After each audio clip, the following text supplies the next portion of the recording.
I need legal advice because I think my family might be victims of extortion from AT&T, and they are big giant and we are small potatoes. So please, if you know anything about the law or just have an opinion or an idea, please help. TLDR is that we dug a hole in the backyard. We called before we dug like you're supposed to. AT&T said, you're all good. You're clear. We're not even going to send anybody out there to mark the lines. You're free to dig. We dug. We hit their line. They broke into our backyard, completely destroyed our yard by digging a huge hole that they abandoned for 6 weeks until I called them out on social media to come and fill it, even though it was a dangerous hole with live wires and we have small children and dogs. And then a couple months later, they sent us a letter saying that because we hit the line that they told us wasn't there and that we were clear to dig, that we owe them $1,100. And if we don't pay it immediately, they're going to send us to collections and maybe even charge us more money. We respond, hey, this must be a mistake. Here is the written evidence that you sent us saying that we were clear to dig, so we cannot be held liable for that. They respond, well, actually, there's a loophole. And because technically you didn't hit the line until more than 10 days after you requested the ticket, that ticket's expired and it is your fault. Put aside the fact that within those couple of days, surely nobody would have broken into the yard, laid an entire line.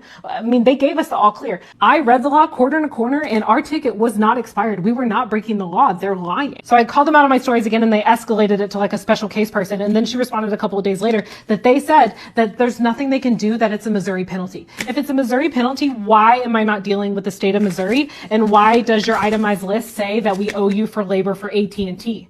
The state of Missouri can contact me if it's a Missouri problem. They're just trying to get money. And I'm like, they're such a big company. Why do they care so much to illegally come after us for $1,100? And then I read the back. Under the state of Missouri, I as a homeowner or the state of Missouri can sue AT&T for incorrectly marking our thing on our piece of paper. And on the back of this, it says that if we so much as pay like $1, any amount, then it excuses them from any liability. So this isn't about them getting money for work. This is because they know they're in big trouble. And if we send even $1, they can get out of it legally. They don't care about the $1,100 for work. They sent that letter to us as a scare tactic to trick us in to agreeing to not sue them. So how many people are they doing this to? Because it is scary to receive a letter saying that they're going to come after us legally and that we're going to owe them a lot of money. They're threatening us and forcing us to pay under false pretenses. Is that extortion? Help.